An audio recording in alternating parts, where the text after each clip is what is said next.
जीवन की ये यात्रा निरंतर गतिमान है। जलधाराएं जिस प्रकार से बहती हुई सागर की ओर बढ़ती जाती हैं और जो जल बह जाता है वो लौटकर वापस नहीं आता।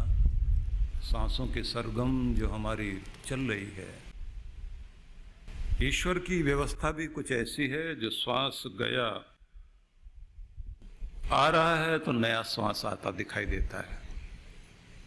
पेड़ों से टूटकर पत्ते बिखर जाएं तो डालों पर वापस लगते नहीं।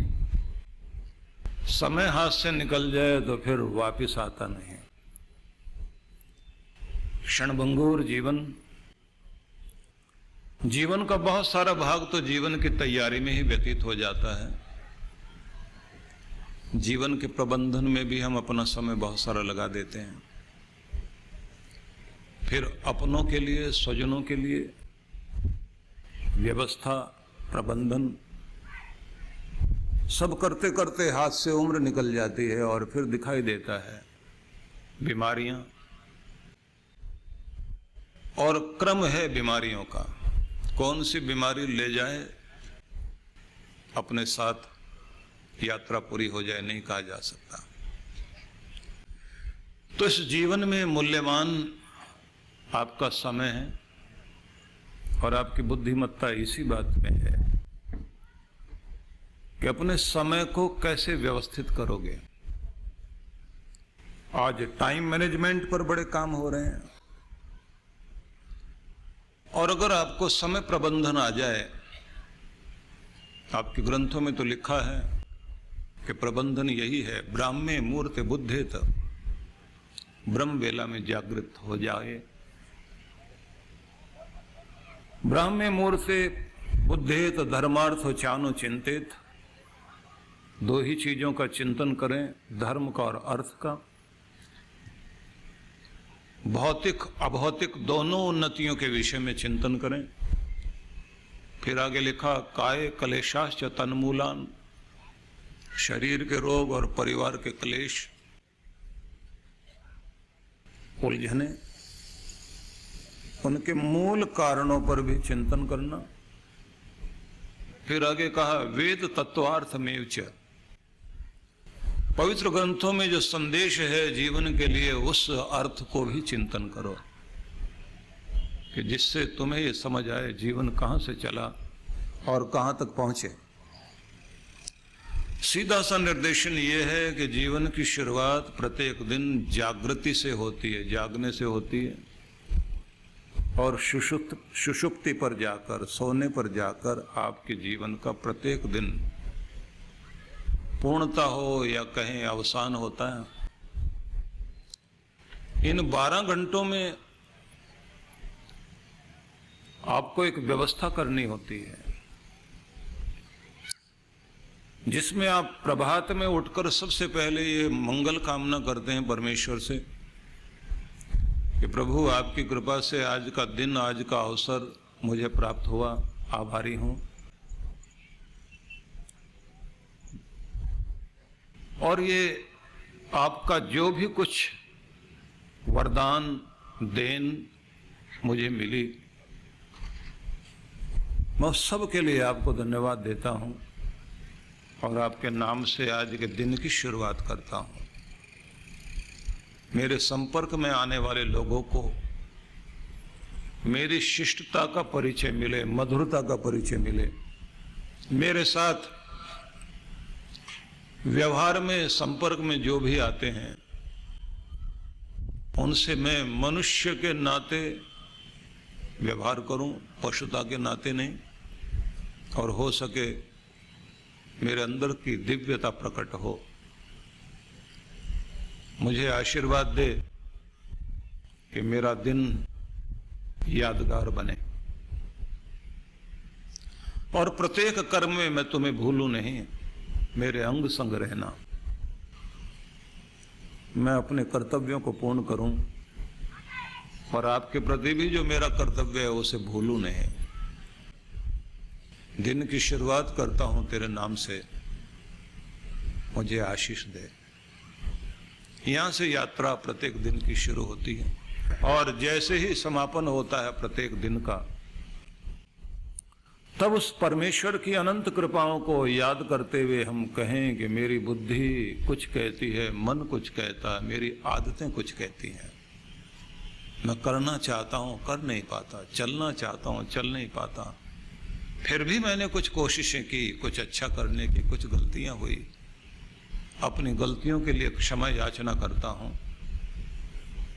जो कुछ शुभ हुआ तेरी कृपा का फल है। अपने पूरे जीवन को, आज के जीवन को तुम्हारे चरणों में समर्पित करता हूं और अपने मन को प्रभु आपके चरणों में लगाकर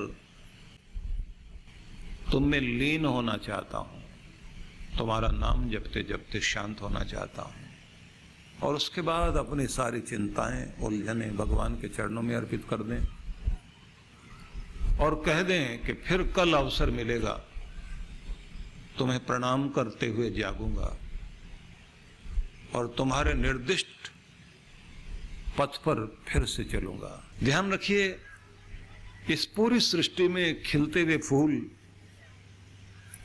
भले ही कांटों के बीच पलते हों, इसलिए फूल का एक नाम है प्रसून, जो सोया है कांटों की सेज पर लेकिन फिर भी मुस्कुराता है। ध्यान रखना, ये दुनिया में सबसे बड़ी चीज होती है कि आपकी मुस्कान बनी रहे।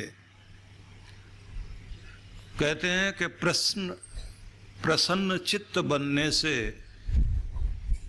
और प्रसन्न चित्त बने रहने से जिंदगी के बहुत सारे प्रश्न,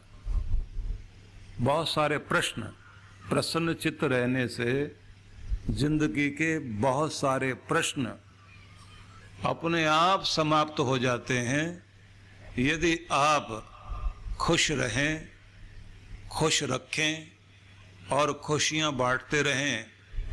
भले ही तुम्हारे हाथ में गुलदस्ता ना हो, फूल ना भी हो, अपने मुस्कान के पुष्प लोगों को देते रहिए।